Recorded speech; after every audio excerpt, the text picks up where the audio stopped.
네, 하이, 안녕하세요. 네, 서울에서 하고 있는 김하수입니다. 네, 오늘 제 건강 강의 마지막입니다. 근데 앞서서 이제 정알파 사장님께서 데모를 해주시는데 제가 현장에서 봤거든요. 근데 땀을 엄청 흘리시면서 막 이렇게 하시는 거예요. 그래서 저 지금 앉아가지고 건강 강의 하는데 너무 심적인 부담이 큽니다. 그래서 계단이라도 좀 뛰고 저도 땀 좀 흘릴 걸 이런 생각을 지금 여기 와서 하게 됐는데 운동할 시간이 부족해가지고 바로 건강 강의 시작하도록 하겠습니다. 근데 마지막 시간인데 좀 아쉬우신가요? 저 오늘 마지막이에요. 네. 아쉬워하시는 분이 없는 것 같은데 제가 방송실이라서 안 보이는 것 같지만 실제로 아무것도 안 보이고요. 그래서 오늘 설명을 드릴 거는 대장 용종입니다. 그래서 화면에 보이시는 이 사진이 지금 어떻게 이게 뭐 핵폭발 실험하는 것처럼 핵실험하는 것처럼 버섯구름이 이렇게 장에 나 있죠.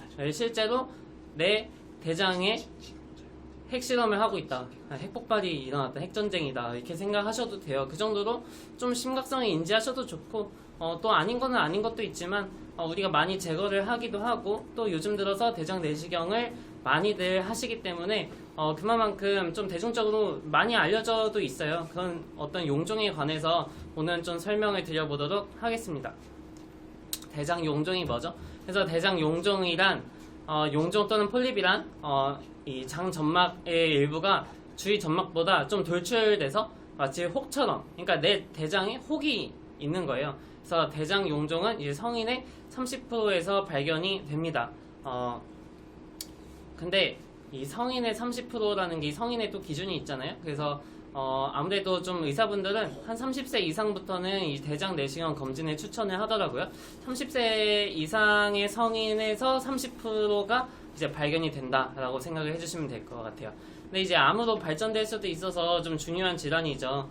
좀 대장암, 췌장암 이런 것들은 발견하기가 좀 쉽지 않고, 물론 대장 내시경 하면 되는데 또 사람마다 대장 내시경을 하는 걸 굉장히 부담스러워하는 사람도 있어요. 이 엉덩이로 집어넣기도 하고 이렇게 하기 때문에 조금 난해하죠. 그래서 좀 안 하는데 한 주기가 2년에서 3년 그리고 내가 좀 유전적인 요인이나 환경적 요인에 좀 노출되어 있다. 그러면은 한 1년에 한 번씩도 이렇게 하기도 하는 게 대장 용종의 그 검사 방법이라고 할 수 있겠습니다.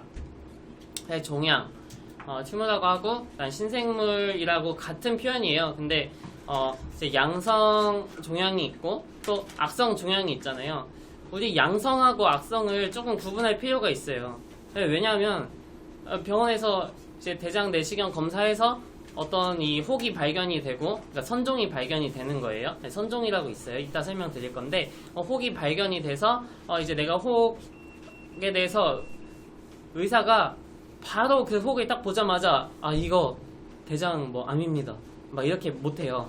왜냐면 의사도 그 현미경을 통해서 조직 검사를 해가지고 조직을 떼어낸 다음에 현미경 검사를 해서 이게 양성인지 악성인지 아니면 그냥 조금 더도 경과를 지켜봐도 괜찮은 건지를 판별을 하는데 막 이렇게 해가지고 나중에 검사 결과 나왔는데 양성입니다, 음성입니다, 막 이런 거 있잖아요. 그러면 양성이라고 하면은 요즘에 코로나 양성돼가지고 코로나 걸린 것처럼 막 사람들이 가족들이 딱 집에 가가지고 다 피자 먹고 있는데 혼자 이렇게 딱 가서 양성 판정 받아가지고 막 죽상한 다음에 왜 피자 안 먹어? 그러면은 나 용종 검사했는데 양성이래. 그러면서 시한부 판정받은 것처럼 이렇게 하시는 분들이 계신데 양성은 대장암은 아닙니다. 양성은 아니에요. 그래서 양성인지 음성인지가 중요한 건 아니고 악성 종양이냐가 중요합니다. 이 악성 종양이 암으로 이제 기전이 이동될 가능성이 굉장히 크다. 그래서 양성은 조금 두고 악성을 좀 주의 깊게 보시면 될 것 같고요. 대장 용종의 분류가 있습니다. 그래서 모양에 따라서 제가 첫 슬라이드에 이제 그 핵실험하는 것처럼 버섯 구름을 이렇게 보여드렸는데 그게 이 버섯 구름처럼 이렇게 좀 브로콜리처럼 생긴 게 있고 그냥 그 대장 벽에 붙어 있는 게 있어요. 그래서 브로콜리처럼 생긴 그 목이 있다 그러는데 그 혹이 달린 게 그 혹부리 영감처럼 이게 하는 게 유경성이고 그다음에 그러지 않은 게 이제 무경성이라고 합니다. 그래서 현미경 검사를 아까 조직 검사 이후에 한다고 했잖아요. 그 소견에 따라서 이제 선종, 그다음에 염증성 용종, 그다음에 증식성 용종, 과호종 이렇게 하는데 보통 우리가 흔히 알려져 있는 거는 이제 선종이고 오늘 제가 건강 강의에서 다룰 것도 이제 선종이 되겠습니다. 그래서 용종 모양에 따른 분류를 그림으로 한번 보면 제가 말로 하니까 좀 와닿지가 않죠. 그래서 저 위에 있는 이 막창같이 생긴 그 안에 이제 용종이 생긴 거죠. 그래서 왼쪽 밑에 있는 게 이제 유경성 용종이 되겠고, 그 다음에 오른쪽에 있는 게 무경성 용종이 되겠습니다. 그래서 이 왼쪽에 있는 목이 달린 거는 이 갈고리 같은 걸로 딱 매달아가지고 뚝 떼어버려요. 그 레이저 같은 걸로 이렇게 지져가지고. 네. 근데 오른쪽에 있는 이 벽에 그냥 붙어 있는 거는요, 이 큰 병원, 무슨 대학병원 같은 데에서 그 우리 물고기 회 포 뜨듯이 이렇게 살살 긁어냅니다. 그래서 이 수술도 굉장히 까다롭고, 근데 대신 왼쪽에 있는 것보다는 그렇게 많지는 않다. 그리고 위험한 정도도 조금 적다. 라고 보통 이렇게 표현을 해요. 사진 좀 볼게요. 네. 이렇게 생긴 게 이제 목이 달린 거죠. 요거를 갈고리 모양의 레이저로 씌워가지고 목 매달듯이, 좀 표현이 그런가요? 그래서 매달아서 이렇게 딱 떼어내는 그런 과정을 거치게 되는 거죠. 이렇게 제거를 하면 그렇게 피도 엄청 많이 나지 않고 그 나왔던 피는 배변에 섞여서 배변으로도 잘 보이지 않는 경우가 많아요. 배변 속에 다 섞여서 그냥 무난하게 우리 몸 밖으로 빠져나오게 됩니다.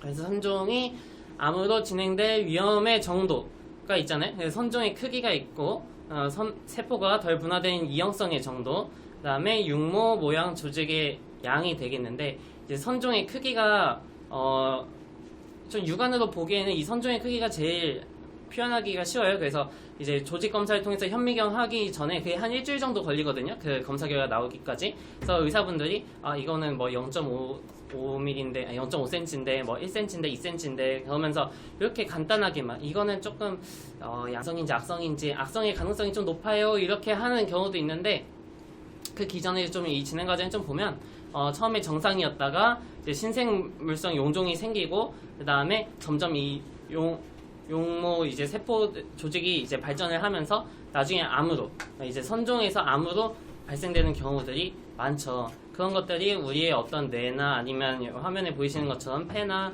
뭐 간이나 그다음에 뭐 다른 기타 장기, 뭐 혈관이나 이런 곳으로 전이가 되면은 그때서부터가 이제 우리가 해결하기가 쉽지 않습니다. 근데 그냥 대장에만 내가 뭐 암이 생긴 거다, 3기다 4기다 이러면은 조금 문제가 더 되는데, 그 전에 발견을 해서 이렇게 초기에 좀 떼어내게 되면은 크게 일상생활 하는데도 지장이 없고, 그만큼 요즘에는 많이 어떤 그런 수술이나 그런 것들도 발전이 되어 있기 때문에 크게 걱정은 안 하셔도 될 것 같습니다. 이 비선종성 용종이 있고 오른쪽에는 선종성 용종이 되겠죠. 그래서 왼쪽에 있는 거는 이제 염증으로 증식된 비종양성인 거죠. 네. 그래서 크게 암으로, 그러니까 악성으로 발전될 가능성이 좀 적은 거고요. 그다음 오른쪽에 있는 게 이제 암 발전 가능성이 있는 종양이 되겠습니다. 그래서 이 선종이 나중에 이제 3, 4기의 대장암으로 좀 발달을 하게 되면 우리가 대장 내시경 이렇게 엉덩이로 해서 집어 넣잖아요. 그러면 이게 대장을 꽉 막고 있어요. 그래서 그 대장 내시경 카메라가 지나갈 수 없을 정도로 커지는 경우도 많거든요. 그래서 그때가 되면은 조금 이제 수술하기도 피곤해지고 본인도 피곤해지고 인생도 피곤해지고 이렇게 됩니다. 그래서 이제 선종이 대장암으로 진행되는 기간은 이제 평균 5년에서 10년이 되는데, 요거는 사람마다 좀 다릅니다. 예를 들면 내가 50명 중에서 뭐 제일 잘생겼다, 아니 중간 잘생겼다, 그게 얼마나 잘생긴 건지 모르잖아요. 그래서 이 사람도 이 표본의 크기에 따라서, 아니 표본이 어떤 표본이냐, 그 나이 연령대가 어떻게 되냐에 따라서 내가 이 선종의 대장암으로 진행되는 기간도 다를 수가 있어요. 그래서 내가 뭐 유전적인 요인이나 환경적인 요인에 충분히 많이 노출이 되어 있다, 그러면 평균 5년에서 10년보다 조금 더 앞당길 수가 있겠죠. 그리고 이제 선종의 크기가 어떤지에 따라서, 또는 육모세포가 뭐 얼마나 많냐, 아니면 얼마나 이게 진행 뭐 발달 전개 속도가 빠르냐, 그런 거에 따라서 이제 진행 시간이 짧아진다. 그래서 0.5cm의 선종이 자꾸 종종 하니까 막 한국사 하는 것 같은데 0.5cm의 선종이 1cm로 가는데 2, 3년이 보통 걸리고 그리고 1cm 이상의 선종이 나중에 대장암으로 대장암 초기겠죠? 대장암으로 발달을 하는 데까지 2에서 5년이 걸린다 라고 평균적으로 의사분들은 많이 얘기를 해요. 그래서 그 정도로 알고 계시고 내가 검사 주기나 아니면 내 장을 관리하는데 조금 참고를 하시면 좋을 것 같아요. 그래서 정상인 대장 엄청 깨끗하죠? 깨끗한데 우리 대장은 좀 위랑은 좀 다릅니다. 위는 되게 울퉁불퉁하고 이렇게 주름이 많이 가 있는데 우리 대장은 이렇게 보면은 그냥 이게 뭐 목구멍인지 대장인지 잘 모를 정도로 이렇게 좀 깔끔해요. 그러다가 나중에 여드름처럼 이제 용종이 올라오고 그다음에 조기 대장암, 그다음 말기 대장암으로 가는데 이 용종 같은 경우에는 뭐 금방금방 바로 생기는 뭐 그런 거는 또 아닙니다. 그러니까 예를 들면 내가 어떤 평소에 식습관이나 아니면은 뭐 환경에 뭐 술, 담배를 많이 한다거나 스트레스에 좀 노출이 된다거나 이러면 많이 생길 수 있는 거지 제가 오늘 여기서 강의를 좀 한다고 스트레스를 좀 긴장하고 해가지고 저 용종이 대장이 생길 것 같은데요 이렇게 판단하면 안 되고 내가 평소에 좀 이렇게 관리도 해주고 그런 위험한 환경으로부터 좀 거리두기를 좀 하셔야겠죠. 그래서 이제 조기 대장암과 말기 대장암까지 가지 않게 관리를 하는 게 제일 중요하다고 볼 수 있겠습니다. 그래서 화면에 보이시는 것처럼 저게 이제 그 잘라내는 도구예요. 보면은 그 고무관 같이 생긴 게 그리고 저 이렇게 단면에 저 다 카메라예요. 카메라가 이렇게 있어가지고 다 방면으로 촬영을 할 수 있게끔 이제 장 엉덩이로부터 이렇게 딱 들어가가지고 막 이렇게 촬영을 하는데 저 목매달아서 제가 아까 제거한다고 그랬잖아요. 저게 딱 그 그림입니다. 그래서 저렇게 대장 용종을 이렇게 레이저 방식으로 지져가지고 출혈이 최대한 없이 이렇게 딱 지져가지고 제거를 하게 되는 거죠. 대장 용종의 원인이 있습니다. 유전적인 말씀드린 것처럼 그런 환경적인 요인들이 있을 거고, 그다음에 선종 위험인자는 이제 대장암 위험인자라고 생각을 하셔도 됩니다. 그래서 선종이 있으면 웬만하면 의사들은 거의 뭐 80% 이상 의사분들은 다 제거를 추천을 합니다. 왜냐하면 이게 또 제거한다고 해서 어떤 사람은 2년 만에 이 재발할 가능성도 높거든요. 2년 만에 재발하기도 하고요. 또 어떠신 분은 막 6개월 만에 다시 뭐 찾아왔는데도 엄청 막 그냥 여드름 받치예요, 대장이. 그래가지고 다시 또 제거를 하시고 이러시는 분들도 많거든요. 그래서 좀 위험하기 때문에 웬만하면 선종 같은 경우에 좀 제거하는 게 좋고, 동물성 지방의 과도한 섭취보다는 좀 식물성 지방도 있잖아요. 뭐 아몬드나 아니면은 그 생선에 많은 뭐 그런 식물성 지방을 조금 섭취하는 걸 좀 권장해 드리는데, 이 동물성 지방은 현대인들이 많이 그런 것들 햄버거나 아니면 뭐 삼겹살이나 아니면 좀 곱창 기가 막히죠. 그런 것들을 많이 섭취를 하니까 그런 게 좀 많이 문제가 되겠죠. 장내 환경을 안 좋게 하기 때문에 그렇습니다. 산화시키고 그래서 이제 섬유질 섭취가 부족하신 현대인들이 너무 많고 1인 가구가 많기 때문에, 그다음에 칼슘, 비타민 D 대한민국 사람들 다 뭐 이거 부족하기로는 1등이죠. 1등 하는 거 많으니까. 그리고 굽거나 이제 튀기는 조리법도 웬만하면 좀 피하시는 게 좋습니다. 굽는 거는 맛있긴 한데 그래도 좀 탄 거 같은 경우에는 제거하고 드시는 게 좋겠죠. 그다음에 이제 운동을 좀 해주시는 게 좋은데 많이 운동 부족이잖아요. 이 운동이 몸에 근육이 좀 부족하면 이 장기도 다 근육이기 때문에, 특히 이 장도 엄청 길다란 근육이거든요. 근육 덩어리예요. 그래서 이 장이 올바르게 환경하는 데에 조금 안 좋은 영향을 주기 때문에, 특히 앉아서 사무실에서 이제 일 많이 하시잖아요. 움직이지 않고. 그렇기 때문에 이 대장 용종의 또 원인이 됩니다. 그래서 현대인들 굉장히 많이 30대부터 용종을 많이 제거를 하고, 알게 모르게 겉으로 얘기는 잘 안 하지만 부끄러우니까 이렇게 제거를 하는 게 용종이 되겠습니다.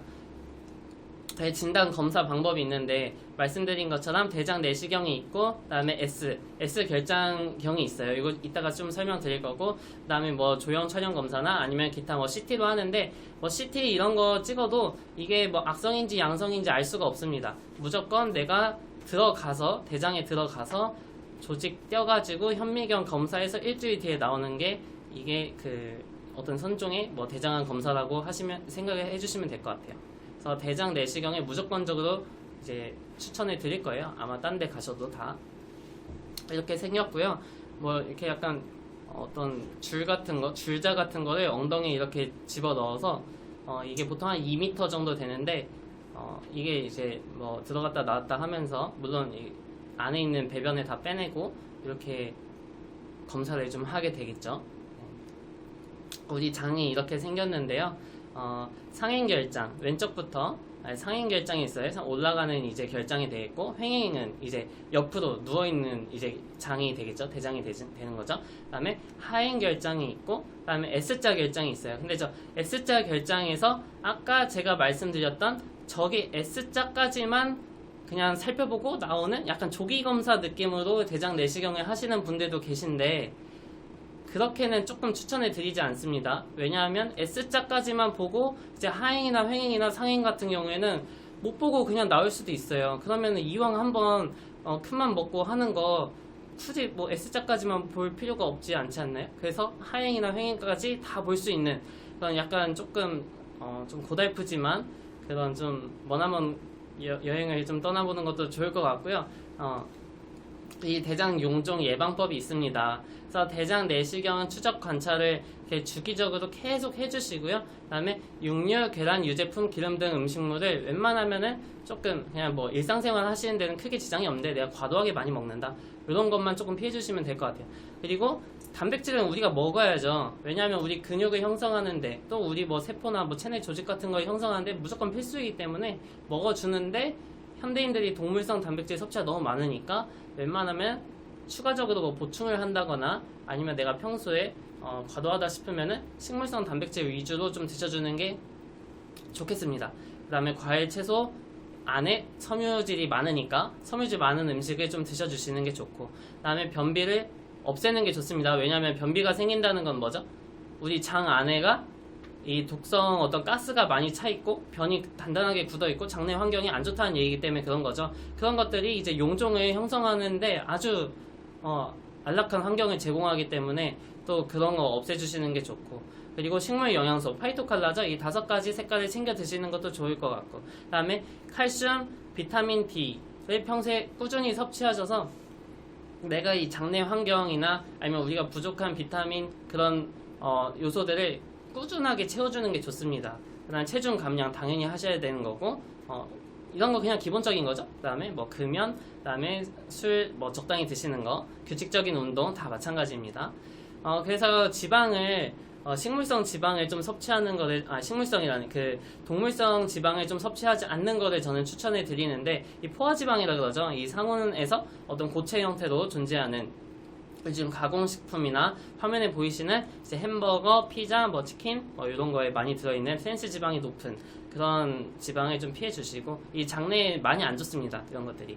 그래서 불포화 지방 이런 어떤 생선이나 아니면 뭐 아몬드, 뭐 잣 이런 데에서 나오는 풍부한 오메가3 생선에서 나올 거고, 오메가6 지방산은 이제 뭐 견과류에서 많이 나오겠죠. 네, 그런 것들을 좀 섭취해 주는 게 좋을 것 같습니다. 같은 게 아니라 좋습니다. 그래서 제가 추천해드리고 싶은 영양제가 있어요. 왜냐하면 저희는 또 사업을 하고 저희가 취급하고 있는 게 뉴트리라이트 전 세계에서 판매 1등 하는 거기 때문에 이런 거 내가 영양학적으로 오늘 건강 지식을 알려드리는 거기 때문에 알면 되게 좋잖아요. 그래서 더블 X입니다. 왼쪽에 있는 거는 종합 비타민인데, 왜 뭐 장 얘기하는데 종합 비타민이냐, 우리 몸의 미량 영양소나 어떤 파이토칼라 같은 것들이 굉장히 장내 환경을 유익하게 합니다. 그래서 흡수를 돕고 내가 평소에 뭐 신진대사나 아니면은 생체 이용률이라 그러죠. 흡수율을 높이는 거에도 충분히 도움을 주는 것들이 더블 X예요. 그리고 심지어 뭐 DNA 세포를 그 재생시켜주고 복구시켜주고 하는 것도 다 검증이 된 저희 종합 비타민 전 세계에서 판매 1등 하는 거거든요. 그래서 요거를 같이 섭취를 기본으로 해주시고, 기본입니다. 그리고 오른쪽에 있는 오메가3죠. 네, 말씀드린 불포화 지방산을 같이 섭취를 해주시면서 이제 나올 게 나왔죠. 유산균입니다. 그래서 왼쪽에 있는 거는 밸런스 위든 이뮤니티 제품이 되겠고, 아연이 들어가서 좀 면역을 강화시킨 이뮤니티가 되겠고, 오른쪽에 있는 밸런스 위드인 제품이 되겠습니다. 저희는 보장균이 60억 마리예요. 60억 마리. 그 타사 제품 뭐 주변에 이제 뭐 소비자분들이나 다른 분들이 잘 모르시고 드시는 거에 보장균이, 그러니까 투입균 말고 보장균 수가 대부분 10억 마리밖에 안 됩니다. 그리고 그것도 다 특허균 이런 것도 아니고 그 뭐 코팅이 돼서 금방 뭐 위에서 이렇게 다 작용도 못 한다거나 아니면 장으로 도달하기 전에 위에서 뭐 위산이나 담즙산에 다 죽어버린다거나 그런 균들 말고 저희는 진짜 오래 살아남고 그다음에 장 안에서 활동성도 좋은 그런 특허균만을 취급을 합니다. 네. 그런 유산균 제품을 알고 드시면 정말 좋겠죠.